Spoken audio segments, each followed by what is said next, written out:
candles tonight for the Clancy family. These candles represent the 3 children who lost their lives. And I'm going to be discussing a little bit of the Lindsay Clancy trial. What seems rather suspicious that I've talked about tonight already. Okay, so these lovely candles have been burning all night long, and I've just been reviewing this case. It is the night that the jury has been sent into deliberation. They're expected back in court tomorrow morning. And none of this makes sense to me. And because there's several areas that are still red flags, I just can't go to bed yet. And it looks like I'm burning these candles all the way down. The children deserve justice. There's nothing worse than having the wrong person committed for a crime. There's nothing worse than a prosecutor who is spending ridiculous amounts of time going after the wrong party. You know what is the most intriguing time gap when we're trying to figure out the timeline with Patrick? There happens to be quite a few minutes missing. If he really left the house at 5:15, it's only on his own verification, okay? By the time he really got to the pharmacy, the camera is recording closer to 5:32. So there's somewhere around 12 minutes, at least 12 to 15 minutes, that aren't exactly accounted for. So my theory is that somehow in that segment of time, he truly is at home. His email proves it. I believe the time that his email is sent from the home location, it is around 5:24. So if the distance between the house and CVS is pretty close, where did all those minutes go? That's the first thing I'm thinking about, because if it's such a short distance, why is there a 12 to 15 minute discrepancy, and that email puts him in his own driveway practically? So could he have done something to the children right before then, and then continued to mark his process on camera throughout the whole incident, because he still needs somehow to record himself away from the house? So that is my first big, huge red flag when I'm looking at the timeline. And let's go on all of the things that this trial took as fact from Patrick when no other witnesses could attest whether it was true, false, fabricated, or just real. There's at least 12 items here. So the first, Patrick says Lindsay was having one of her best days and appeared particularly happy and normal. No other source is confirming that. That is only Patrick's characterization. Number 2, Lindsay was behaving normally when Patrick left the house, which is supposed to be around 5:15. Nobody witnessed Lindsay in any manner to corroborate whether that is fact or fiction. Only Patrick says that. Number 3, immediately before leaving, Patrick is claiming that Patrick saw Lindsay holding Callum near the basement doorway. But once again, nobody can confirm or deny this. Only Patrick. He's the only eyewitness. So do we know that Lindsay really was in the basement doorway with Callum? We do not know. We're trusting Patrick. Then he says that Patrick kissed Cora and observed Dawson eating before departing. Nobody witnessed the kiss. Nobody sees Dawson eating. Only Patrick. Nobody can verify. Number 5. When Patrick returned, the house was unusually quiet and nobody responded when he called out. Quite convenient. No one is there to witness whether this is true or false. He's the only one that can speak to that. Number 6, Patrick initially called down to the basement and received no response. Nobody was a witness. Nobody knows if that's a fact. Patrick discovered the bedroom door locked and used a key to enter. Patrick again is the only first-hand source for the discovery of the door being locked and the sequence to which things occurred when he came home. He's the only witness. Then miraculously, with the Jefferson fracture, problem speaking, it's just incredible. Patrick is once again the only person that hears Lindsay say, after Patrick says, "What did you do?" No one witnessed Patrick even asking Lindsay that, by the way. No one witnessed Patrick saying, "What did you do?" Only Patrick knows whether that's true or false. Then no one witnessed Lindsay saying, "I tried to kill myself." And once again, only Patrick. And Dr. Staffoff was even on the 911 call and testified he could not hear anything. So once again, it only happened because Patrick said so, and I'm not finished. Then Patrick asked, where were the children? And again, nobody heard Patrick ask that.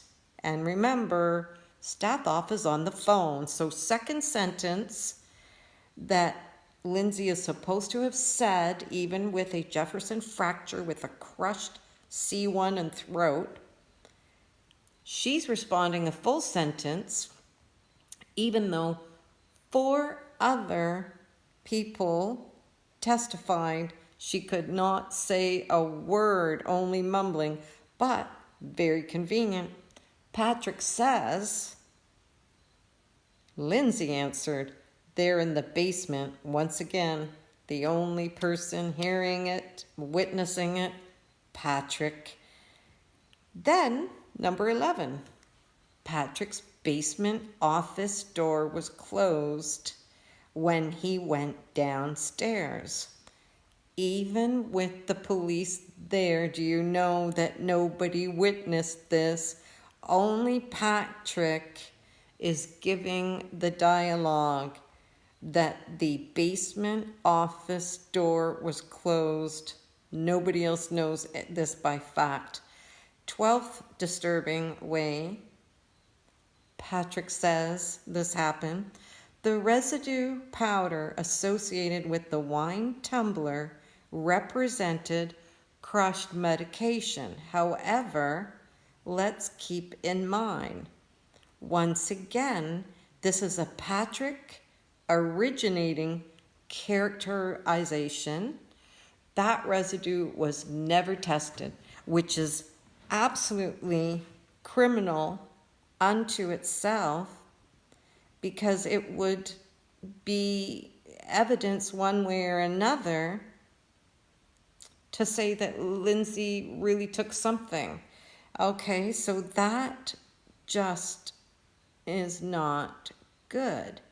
Now, this is what is very, very bad about Patrick being his own person that is relaying what happened. The office door being closed is an issue. Nobody witnessed that that's the fact. It's Patrick just saying so. So this is how dangerous.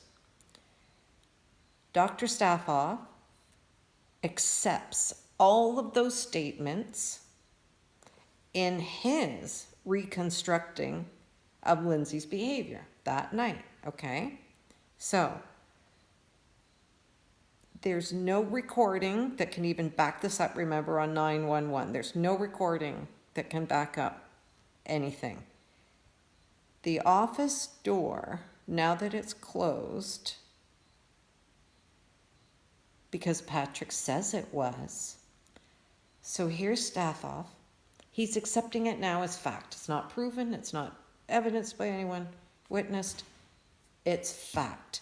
So now, in his psychology of trying to be a witness and a specialist or expert, whatever he's called, he's now saying that the door is going to be interpreted as a form of concealment. But guess where that goes wrong? Concealment, in his opinion, and his expert opinion, contributes to such expert opinion that Lindsay actually appreciated wrongfulness of her actions. But it's only going on Patrick says. He's never heard that from Lindsay. So it's rather disturbing. And the other, okay, so let's add one more way.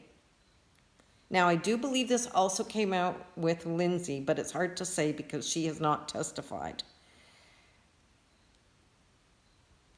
And in fact, it did come out that Lindsay said she really did hear that external voice, and it was witnessed when she asked to make the first phone call with the doctor who lent her the phone.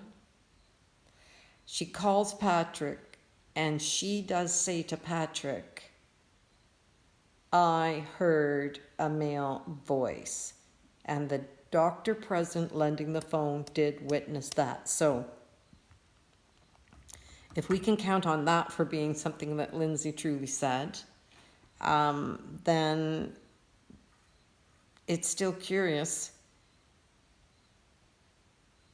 what Patrick added is the last chance. He's saying that it was her last chance. Okay, so yes, Lindsay claims she heard the male voice, but apparently Lindsay has never declared that she heard it was last chance.